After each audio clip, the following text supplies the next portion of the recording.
Hello friends, welcome our channel MCQ centre. तो दोस्तों, मैंने एक वीडियो डाला था कि जिसमें मैंने बताया था कि 1 अगस्त को जो डेट लगी हुई थी वो खारिज हो गई है एपीयू एग्ज़ाम को लेकर के। लेकिन दोस्तों, वो सूचना मेरे पास गलत आ गई थी, क्योंकि एक्चुअली उसमें ऐसा हुआ कि 1 अगस्त को 2 डेट लगी हुई थी। एक वो डेट थी दूसरे एग्ज़ाम से संबंधित थी और एपीयू की भी लगी हुई थी।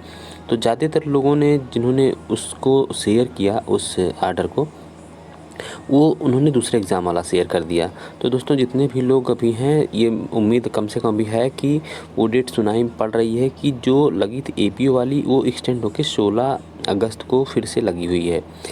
उसकी दोस्तों एग्जैक्ट मुझे रीट नंबर नहीं याद है, लेकिन जो मैंने कल जिसकी नोटिस दी थी उसका मैंने आर्डर उस समय आया नहीं था, तो मैंने इस समय आर्डर उसका डाउनलोड कर लिया है। और जब मैंने उसका डिटेल देखा तो वो एग्ज़ाम किसी और से रिलेटेड था, मतलब वो रीट जो था और किसी रिलेटेड से था, और उसमें उनकी जो प्रेयर थी वो रिजेक्ट की गई थी। तो आइए देखते हैं आखिर वो कौन सा एग्ज़ाम था। इसको जानने के लिए वीडियो को पूरा देखें, और चैनल को अगर सब्सक्राइब नहीं किया तो बिल्कुल सब्सक्राइब कर लें। मेरी पूरी कोशिश रहती है कि जितनी भी सही सूचना हो दी जाए, लेकिन मैं भी आप ही लोगों पर निर्भर रहता हूँ। कुछ चीज़ें कभी कभी गलत सूचनाएं आ जाती हैं तो फिर मैं उसका खंडन भी कर देता हूँ जैसे मेरे पास सही सूचना आती है। तो आइए देखते हैं आखिर सही सूचना क्या है। 1 अगस्त की जो लगी हुई थी रेपियो की रीट यानी खारिज नहीं हुई है। आइए कौन सी रीट खारिज है ये बताते हैं। ये थी दोस्तों रीट की डिटेल थी, ये आपके सामने। ये थी संतोष यादव एंड 53 अदर्स के नाम से पिटिशनर थे। इसमें रीट संख्या थी 10-374 आप 2022, आप उसको मिला सकते हैं, यही थी। अब इसके जब मैं डिटेल में गया तो यहाँ पर देख सकते हैं कि ये जो इसकी प्रेयर थी, ये प्रेयर थी एचजीएस एग्ज़ाम को लेकर के थी। किसी ने कमेंट भी करके बताया था कि ये नोटिस एचजीएस की थी, लेकिन फिर भी और किसी ने उसके मतलब काउंटर नहीं किया था, इसलिए पुष्टि नहीं हो पाई थी। लेकिन जब मैंने इसका जजमेंट पूरा डाउनलोड किया तो ये फिर क्लियर हो गया कि ये जो नोटिस मैंने दी थी कि 1 अगस्त की जो एपीयू की रीट थी वो खारिज हो गई, वो पूरी तरीके से गलत है दोस्तों। उसके लिए मैं आपसे क्षमा प्रार्थी हूँ, क्योंकि मेरे पास भी सूचनाएं आप ही के माध्यम से आती हैं। तो इसको देख लें कि ये जो हुई थी रीट एचजीएस के लिए थी। यहाँ पर देखिए एचजीएस का ये मैटर था।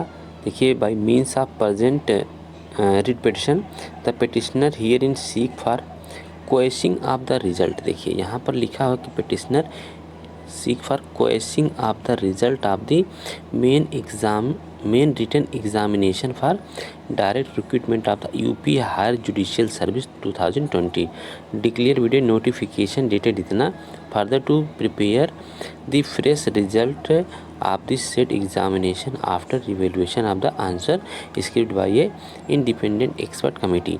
तो इसमें दोस्तों, क्योंकि इसमें डिस्प्यूट था कि मिनिमम 45% रखा गया था मेंस में, लेकिन इसमें हुआ क्या, मात्र 50 लड़कों को ही क्वालिफाई कराया गया था, जबकि सीटें थी 98।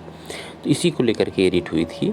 लेकिन ये रिट जो हुआ कोर्ट ने कंसीडर नहीं किया, और उसने सुप्रीम कोर्ट के केस का रेफरेंस लेते हुए अपेक्स कोर्ट के Pranav Verma versus registrar general of the high court of the Punjab and Haryana, इसका उन्होंने रेफरेंस दे करके इस रिट को खारिज कर दिया। दोस्तों, इसकी डिटेल अब नीचे आ जाइए। मेरा उद्देश्य था बताना कि ये ईपीओ से रिलेटेड नहीं था। अब इसका जो आउटकम है दोस्तों वो आप देख सकते हैं। यहाँ पर देखिए, इसीलिए इसका था कि the writ petition is dismissed. यहाँ पर इसको आप देख सकते हैं कि the writ petition dismissed being डिवोर्ड मेरिट। ठीक, मेरिट के आधार पर इसको डिसमिस कर दिया गया।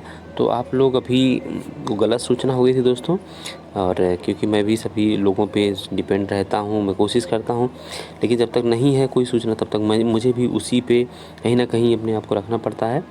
तो इसकी डेट दोस्तों सुनाई पड़ रही है कि 16 अगस्त को लगी। मैं उसकी डिटेल निकाल रहा हूँ दोस्तों, मिल नहीं रही है। और जो 29 जुलाई को जो रिट आपकी जो आर्डर जो उसका रिजर्व रखा गया है, मुझे उसकी डिटेल मिल चुकी है, और उसको मैं आपको बताता हूँ कि उसमें आखिर क्या हुआ था पहले और किस चीज़ की प्रेयर की गई है। तो दोस्तों, मिलते हैं फिर अगले किसी सूचना के साथ। नमस्कार, धन्यवाद।